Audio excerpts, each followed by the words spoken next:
Hello student, class 12th electrochemistry चल रहा था और इलेक्ट्रोकेमिस्ट्री में पिछली लेक्चर में कोलॉस लॉ के बारे में हो गया था।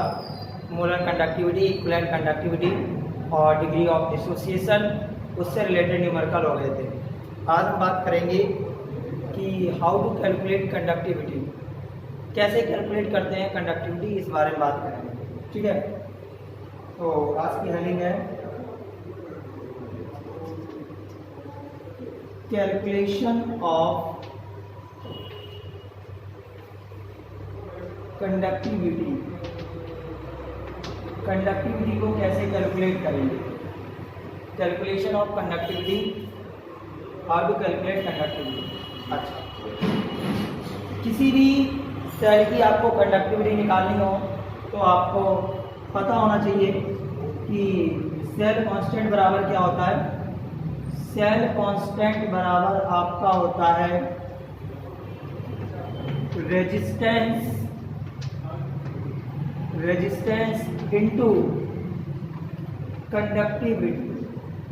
सेल कांस्टेंट बराबर क्या होता है, रेजिस्टेंस इनटू कंडक्टिविटी। ये फार्मूला आपको मैंने बता दिया था कि x बराबर r इंटू के, x बराबर r इंटू के हो गया था।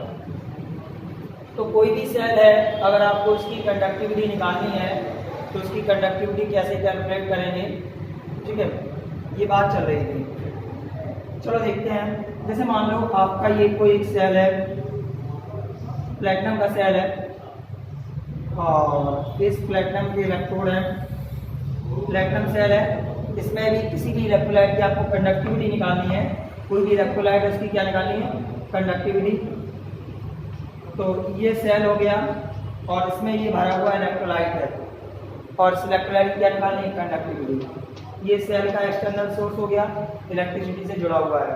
अच्छा, आपको पता है कि इस सेल में आपको इन इलेक्ट्रोडों के बीच की लेंथ पता होगी, मतलब लेंथ आपका क्या होगा, नून होगा। आपको पता होगा इसके इलेक्ट्रोड का एरिया ऑफ क्रॉस सेक्शन भी क्या होगा, नून होगा। फाइनली हम कह सकते हैं x बराबर लेंथ ओवर एरिया होता है, सेल कांस्टेंट, मीनिंग आपको सेल कांस्टेंट नून होगा क्योंकि ये मेजरमेंट क्वांटिटी है। कैसी क्वांटिटी है, मेजरमेंट क्वांटिटी है जो कि आपको पता होगी। ठीक है, अच्छा, इसके बाद अगर मुझे इस सेल का किसी भी तरीके से इसमें जो रेजिस्टेंस है, ये रेजिस्टेंस मुझे पता चल जाए तो x ऑलरेडी हम मेजरमेंट कर चुके हैं, r हम लोग निकाल लेंगे तो कंडक्टिविटी आपकी निकल आएगी। तो हम लोग बात करने जा रहे हैं कैलकुलेशन ऑफ रेजिस्टेंस। इसकी बात कर रहे हैं कैलकुलेशन ऑफ रेजिस्टेंस। रेजिस्टेंस कैसे निकालते हैं, तो एक बात ध्यान से देखो। एक होता है व्हीटस्टोन ब्रिज। क्या होता है, व्हीटस्टोन ब्रिज। क्या होता है व्हीटस्टोन ब्रिज, ये आपका है व्हीटस्टोन ब्रिज।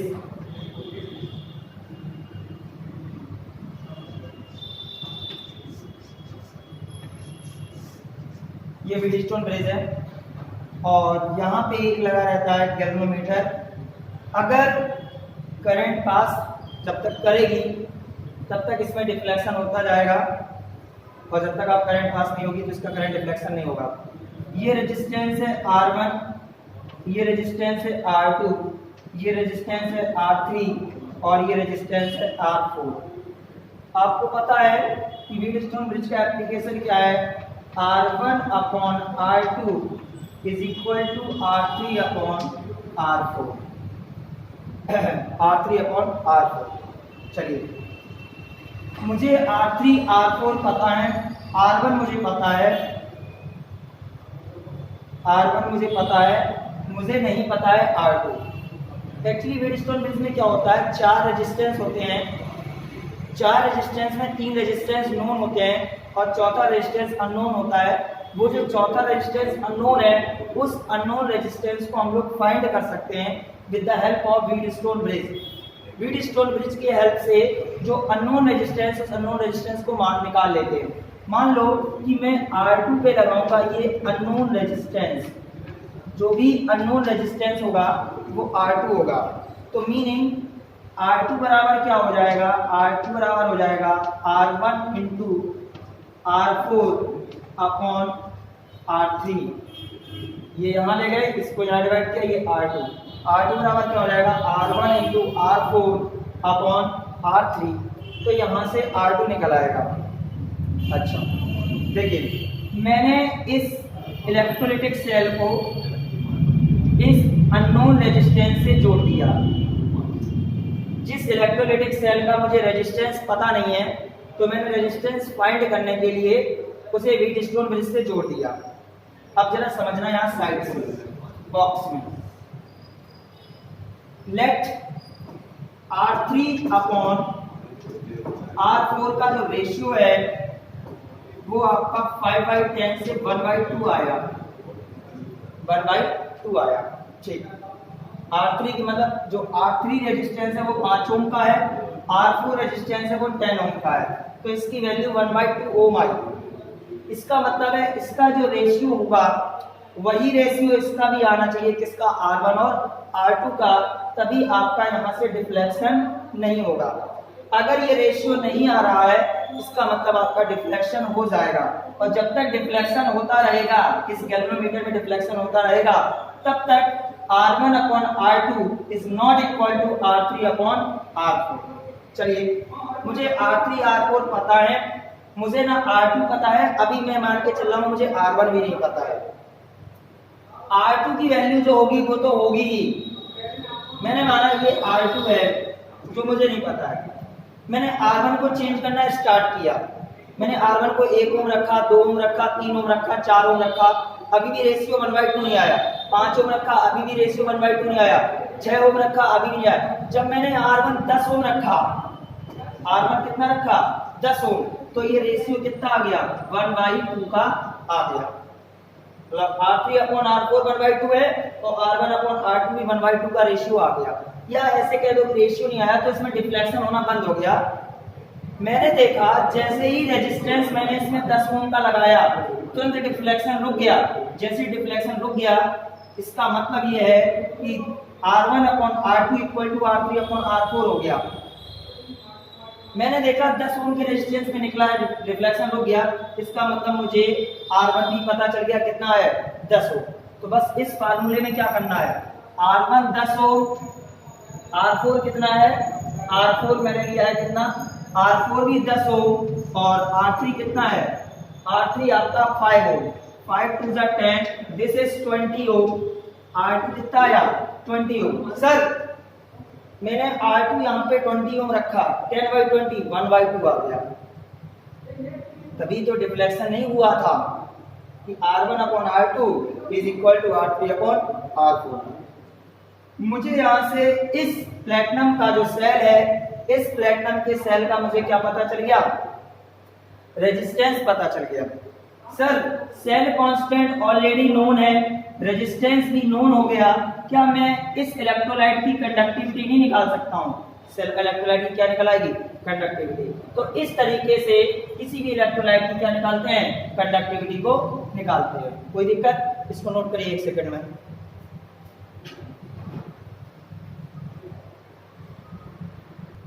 चलिए बेटा, हो गया नो, आगे देखते हैं। तो ये आपका मेजरमेंट हो गया किसका, कंडक्टिविटी का। अब एक कंडक्टेंस और कंडक्टिविटी और मोलर कंडक्टिविटी और इक्विवेलेंट कंडक्टिविटी और कोलोस लॉ, ये सारी चीजें हैं। इसमें एक टर्म्स आता है effect of dilution on conductivity and molar conductivity. Dilution का क्या इफेक्ट पड़ता है कंडक्टिविटी और मोलर कंडक्टिविटी पर, चलिए देखते हैं। बढ़िया बढ़िया आर्टिकल है, कभी कभार आईडी भी पूछ लिया जाता है, इससे इंपॉर्टेंट क्वेश्चन। तो हेडिंग है क्या,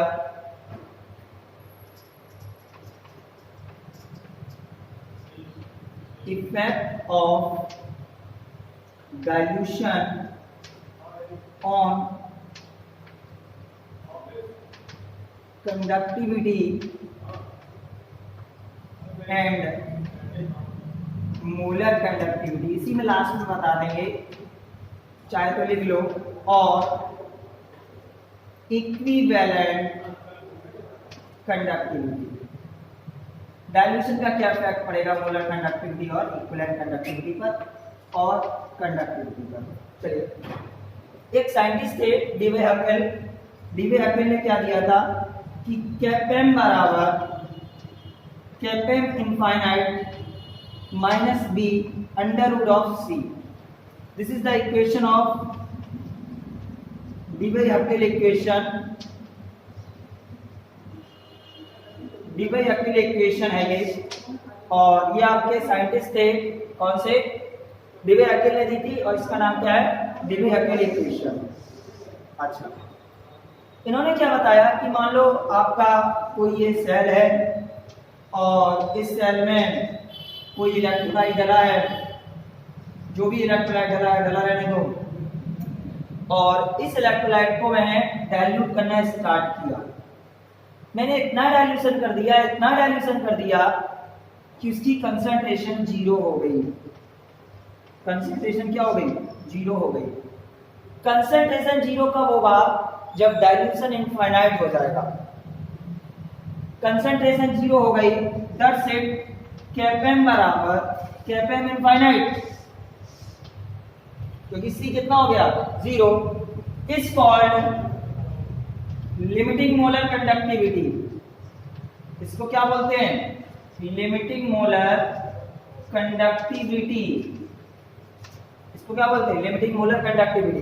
तो क्या बताया कि अगर कोई इलेक्ट्रोलाइट है किसी वेसल में है, उसने आपने वाटर को ऐड करना स्टार्ट किया, उसका डाइल्यूशन स्टार्ट किया, डाइल्यूशन करते गए इतना डाइल्यूशन कर दिया कि उसका डाइल्यूशन इनफाइनाइट पे पहुंच गया। इनफाइनाइट डाइल्यूशन का मीनिंग ये नहीं है कि मतलब बहुत ही ज्यादा, जैसे 1 ग्राम नमक है, 1 ग्राम नमक 1000 लीटर की पानी टंकी में डाल दिया तो उसका कोई इफेक्ट नहीं है यार। 1 ग्राम नमक को 1000 लीटर की पानी में टंकी में डाल दिया, इसका मतलब उसके लिए तो ये डाइल्यूशन कैसा है, इनफाइनाइट डाइल्यूशन है। इनफाइनाइट डाइल्यूशन है मींस कंसंट्रेशन कितनी होगी, जीरो। कंसंट्रेशन कितनी होगी, जीरो। जब ये जीरो हो गया तो Kpm बराबर कितना हो गया, Kpm infinite, that's called limiting molar conductivity. तो what is the limiting molar conductivity, first of all what is the limiting molar conductivity. तो लिमिटिंग मोलर कंडक्टिविटी क्या है, at infinite dilution concentration becomes zero. At this condition molar conductivity is called limiting molar conductivity। इसका मतलब है कि अब इससे ज्यादा मोलर कंडक्टिविटी नहीं हो सकती है। और इसी स्टेप पे तो आपके आके कोलॉस ने कोलॉसला दिया था लिमिटिंग मोलर कंडक्टिविटी पे आके, कि इन्होंने बताया कि किसी की मैक्सिमम मोलर कंडक्टिविटी अगर हो सकती है तो वो किस पे होगी, लिमिटिंग मोलर इनफाइनाइट डाइल्यूशन होगी। कुछ बच्चे यही पकड़ चुके होंगे कि डाइल्यूशन का इफेक्ट मोलर कंडक्टिविटी और इक्विवेलेंट कंडक्टिविटी में क्या पड़ता होगा। अपने दिमाग से सोचो, मैं क्या बोल रहा हूं कि किसी भी इलेक्ट्रोलाइट की मैक्सिमम मोलर कंडक्टिविटी किस कंडीशन पे है, इनफाइनाइट डाइल्यूशन पे है, क्योंकि कंसंट्रेशन कितनी हो गई, जीरो। इसका मतलब क्या है कि अगर किसी सॉल्यूशन को आप डाइल्यूट करोगे तो उसकी मोलर कंडक्टिविटी इंक्रीज कर जाती है। क्या कर जाती है, इंक्रीज कर जाती है। हल्का रखो, अभी सब सामने आने वाला आपके। तो that's called limiting molar conductivity. अच्छा, ये Kpm क्या है, molar conductivity at any concentration. Kpm infinite क्या है, molar conductivity eight infinite dilution. B क्या है, B कांस्टेंट है, और B कांस्टेंट की वैल्यू डिपेंड करती है नेचर ऑफ इलेक्ट्रोलाइट। किस पे डिपेंड करती है, नेचर ऑफ इलेक्ट्रोलाइट। 1:1 का इलेक्ट्रोलाइट है तो B की वैल्यू अलग होगी, 2:2 का इलेक्ट्रोलाइट है B की वैल्यू अलग होगी, 1:2 का इलेक्ट्रोलाइट है B की वैल्यू अलग होगी। मतलब ये कांस्टेंट है यार, कांस्टेंट है तो जो भी होगा फलाना ठिकाना इसका दिया जाएगा। बात समझ रहे। तो what is the limiting molar conductivity eight infinite dilution, concentration become zero. At this condition molar conductivity become infinite. Molar conductivity क्या हो जाती है, infinite. That's called limiting molar conductivity. पहले स्टेप में मैंने सिर्फ अभी इतना सीखा है कि what is the limiting molar conductivity. क्या बोलेंगे, एट इनफाइनाइट डाइल्यूशन concentration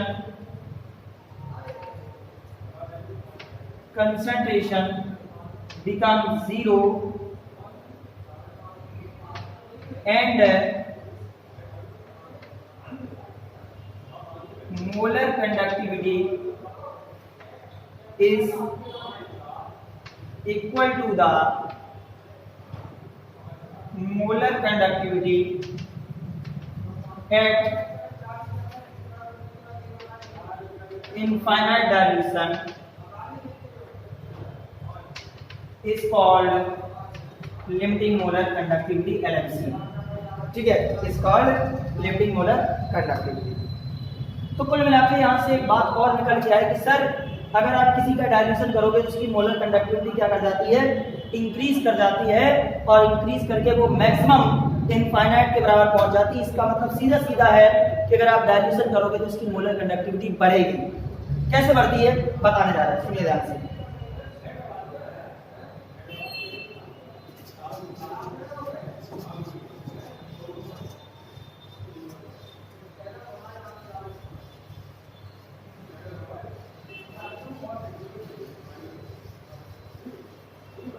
देखिए दो तरीके के इलेक्ट्रोलाइट होते हैं, एक स्ट्रॉन्ग इलेक्ट्रोलाइट और दूसरा वीक इलेक्ट्रोलाइट। एक स्ट्रॉन्ग इलेक्ट्रोलाइट, दूसरा कैसा है, वीक इलेक्ट्रोलाइट है। अच्छा, अगर ये स्ट्रॉन्ग इलेक्ट्रोलाइट वेसल में है और इसकी कंसंट्रेशन बहुत ज्यादा है, कंसंट्रेशन क्या है, बहुत ज्यादा है, NaCl है मान लो, तो NaCl जब कंसंट्रेशन बहुत ज्यादा होगी तो उसका जो आयनाइजेशन है वो बात अलग है। स्ट्रॉन्ग इलेक्ट्रोलाइट 100% आयनाइज होगा। अब तुम कहो कि 1 लीटर पानी में 1 किलो नमक कहाँ से ऐड हो जाएगा आयनाइज 100%, थोड़ा बहुत बचेगा। लेकिन अगर तुम उसको डाइल्यूट कर दोगे, पानी डाल दोगे, तो उसका आयनाइजेशन क्या हो जाता है, बढ़ जाता है। क्या हो जाता है, बढ़ जाता है। और जब आयनाइजेशन बढ़ जाएगा डाइल्यूट करने पर तो डेफिनेटली क्या बढ़ जाएगी, मोलर कंडक्टिविटी बढ़ जाएगी। तो समझना, अंडर रूट ऑफ सी, इस एक्सिस पे क्या है, कंसंट्रेशन है, इस एक्सिस पे है मोलर कंडक्टिविटी। ग्राफ समझने की कोशिश करना, यहां पर कंसंट्रेशन कितनी है, 0। इसका मतलब कंसंट्रेशन यहाँ पे 0, मतलब डाइल्यूशन कैसा है, इनफाइनाइट। तब आपकी जो मोलर कंडक्टिविटी होगी, दिस इज कैपेम इनफाइनाइट, कैपेम इनफाइनाइट। क्योंकि जब कंसंट्रेशन 0 होगी तो डाइल्यूशन कितना हो चुका होगा, भाई यार कंसंट्रेशन 0 मतलब इनफाइनाइट डाइल्यूशन। सॉल्यूशन बिल्कुल डाइल्यूट है यार, अभी तो कंसंट्रेशन 0 है।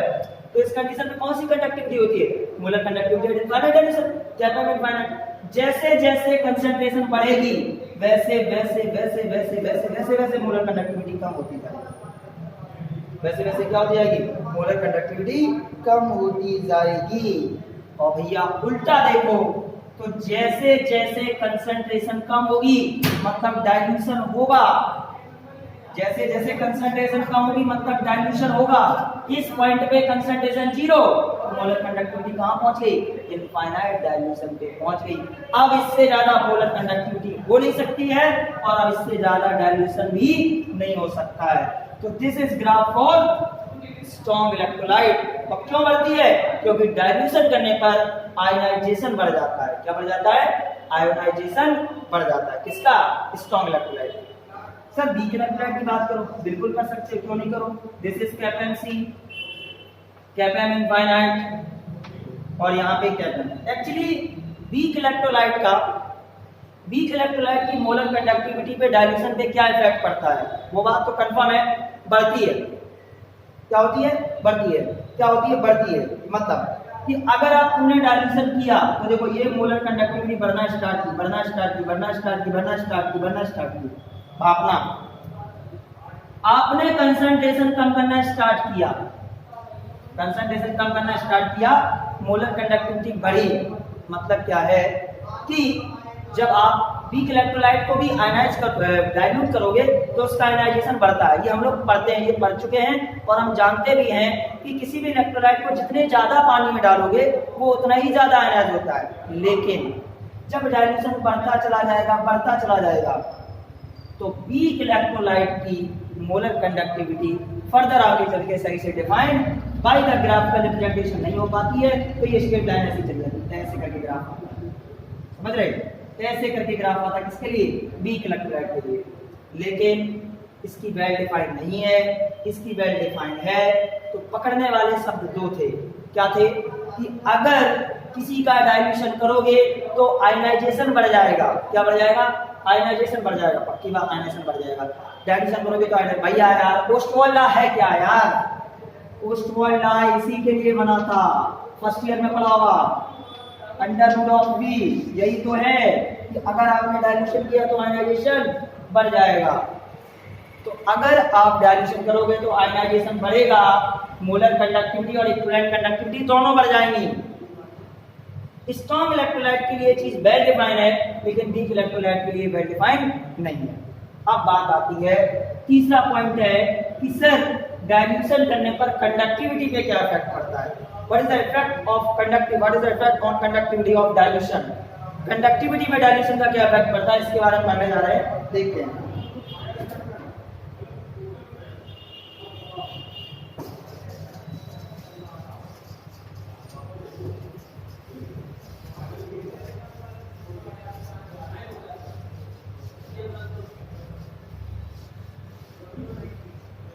देखो ये एक वेसल है और इस वेसल में यहां तक पानी भरा हुआ है और इसमें NaCl डला है, NaCl डला है। NaCl मान लो ये आपका टूटता है Na प्लस और Cl माइनस में, सर 100 Na प्लस है और 100 Cl माइनस है, और ये जो पानी है ये 100 ml ही है। कंडक्टिविटी देखी जाती है किस तरीके से कि यूनिट वॉल्यूम में कितने आयंस हैं, यूनिट वॉल्यूम में कितने हैं, यूनिट वॉल्यूम में जितने ज्यादा आयंस होंगे उतनी ही ज्यादा कंडक्टिविटी होती है, यूनिट वॉल्यूम में जितने ज्यादा आयंस होंगे उतनी ही ज्यादा कंडक्टिविटी होती है। अगर ये 100 ml वाटर है तो 100 ml में 100 Na प्लस और 100 Cl माइनस है।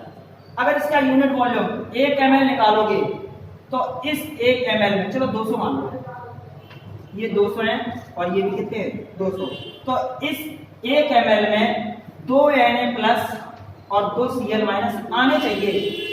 अगर इसमें से किसी से 1 ml पानी निकालो तो ये एक्सेप्टेशन रख रहे हैं हम कि 1 ml में 2 Na प्लस और 2 Cl माइनस आएंगे, ठीक है, बात समझ रहे, कितने आएंगे, 2 Na प्लस और 2 Cl माइनस आएंगे। मैंने इसको यहां तक था, अब मैंने इसको पानी और डाल दिया, पानी और डाल दिया, पानी और डालने का मतलब क्या कर दिया, डाइल्यूशन कर दिया। अब पानी मैंने 100 ml और डाल दिया, लेकिन NaCl अभी 200 है। अब पानी टोटल कितना हो गया, 200 ml हो गया। अब समझना, पहले 100 ml पानी में 200 Na प्लस 200 Cl माइनस थे, अब 200 ml पानी में 200 Na प्लस 200 Cl माइनस होंगे। अब अगर इससे तुम 1 ml पानी निकालोगे, मैंने क्या बोला, यूनिट वॉल्यूम में जो आयंस होते हैं उसकी वजह से जो होता है वही क्या कहलाता है, कंडक्टिविटी कहलाता है, समझ रहे। अगर इसकी वजह से अब तुम 1 ml निकालोगे तो पक्की बात है भाई, कितना, जैसे इसमें एक्सेप्टेशन तुमने रखी थी कि 2 Na प्लस 2 Cl माइनस आएंगे, तो इसी तरीके से इसमें भी 1 Na प्लस और 1 Cl माइनस आएगा। बोलो आएगा कि नहीं, यस सर आएगा, आ भी गया, आ गया।